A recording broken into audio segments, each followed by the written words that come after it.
elle dans le jeu de l'amour et du hasard de Marivaux, et moi dans la cantatrice chaude de l'UNESCO. Et puis on a pu se rencontrer avec beaucoup d'émotions lors d'une soirée organisée plus ou moins autour du Vistarium. Et alors là, on se dit, pareil, plaisir de rencontrer Mara aussi, et puis de se dire, c'est fou comme le destin. Le destin. Voilà. C'était un très beau moment d'émotion. Et vous aussi, vous étiez très lié, je crois, à votre grand-père. Oui, oui. Moi, c'est marrant. François Villiers, oui, donc on peut dire qu'il a commencé au cinéma, oui. avec Pierrot la tendresse, par exemple. Non, le premier film non, c'est Hans le marin. Oui, c'est Hans le marin, le premier film. En fait, François, donc, c'était mon grand-père que j'appelais Toto. Je n'ai pas du tout l'habitude de l'appeler François. Il a commencé très jeune. Son frère, donc Jean-Pierre Aumont, a toujours voulu être comédien. Il avait leur grand-oncle qui était Georges Vert, qui était un sociétaire de la Comédie Française. Et en tant que petit dernier, il voyait toujours son grand frère briller, faire le comédien, quoi. Et une fois que la guerre est arrivée, Jean-Pierre donc avait déjà eu sa rencontre avec Cocteau, il me semble, avant la guerre. Et il a commencé assez rapidement, Jean-Pierre, à avoir une carrière de comédien. Il a été reconnu en tant que jeune premier parfait et drôle et charismatique. Et mon grand-père, donc, en fait, je suis retombée il n'y a pas longtemps sur tout un cahier qu'il avait fait, plusieurs d'ailleurs cahiers qu'il avait fait de coupures de presse. Il a commencé à 16 ans à réaliser des courts-métrages chez lui, chez ses parents. Et il faisait peur à tout le quartier parce que c'était une histoire de meurtre et qu'il avait réussi à trouver un vrai flingue et qu'il tournait en pleine nuit et que tout le quartier a flippé parce qu'on croyait qu'il y avait un vrai meurtre qui se produisait dans le quartier alors qu'en fait c'était un court-métrage. Et après il est passé rapidement assistant caméra et il a rejoint donc Jean-Pierre à Londres, chez De Gaulle. Et avant ça, ils étaient juifs, il s'appelait Salomon. Et avant ça, donc le père de Jean-Pierre et François leur a dit, écoutez, si vous voulez partir, on va changer vos noms. Et le grand frère, donc ils ont francisé Salomon, qui est devenu Aumont.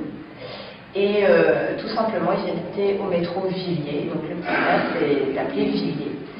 Et après la guerre, ils ont acheté leur nom. Pour montrer, je pense qu'ils ont dû être aussi traumatisés par certaines choses et puis pour respecter la mémoire de leur père. Mais les deux frères étaient proches, c'était vraiment les meilleurs amis du monde. Ils ont tout fait ensemble, ils étaient très très très très liés. D'ailleurs, le premier film de cinéma de mon grand-père, c'était Hans le marin, et c'était son frère qui avait le premier rôle. Et il a rencontré ma grand-mère parce que ma grand-mère faisait de la figure sur ce film. Et voilà, avec Maria Montez qui était la femme de Jean-Pierre. Et voilà. Et moi, j'ai été bercée toute mon enfance. Ma mère étant réalisatrice et productrice, elle travaillait beaucoup. Et j'étais tout le temps chez mes grands-parents. Et j'ai été bercée par toutes les histoires, par tous les films, par les séries, par les affiches, par les photos. Et ce qui est très drôle, c'est que j'ai toujours vu Christian Marin en photo partout chez mes grands-parents. Et du coup, voilà, j'étais très très proche de mon grand-père, c'était mon référent masculin.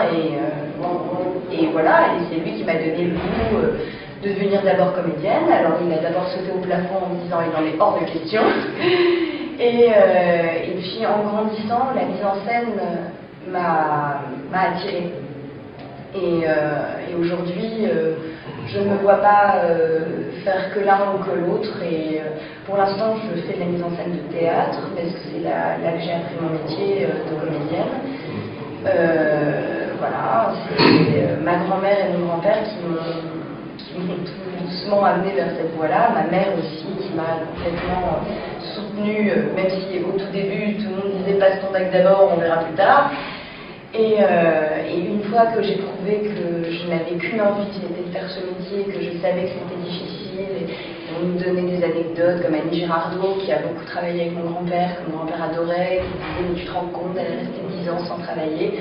Oui, mais je sais, maintenant j'y vais. Et avant qu'il nous quitte, il a vu des vidéos de moi, parce que j'ai tourné un peu à la télé, donc voilà, et il s'est rendu compte que ma passion, que je brûlais du même feu que lui, et il était très heureux de ça, et souvent il me demandait de lui faire des tirades, alors qu'il était dans son lit, de lui réciter On ne badine pas avec l'amour, qui était la pièce phare, parce que Jean-Pierre l'avait joué, et qu'il adorait cette pièce.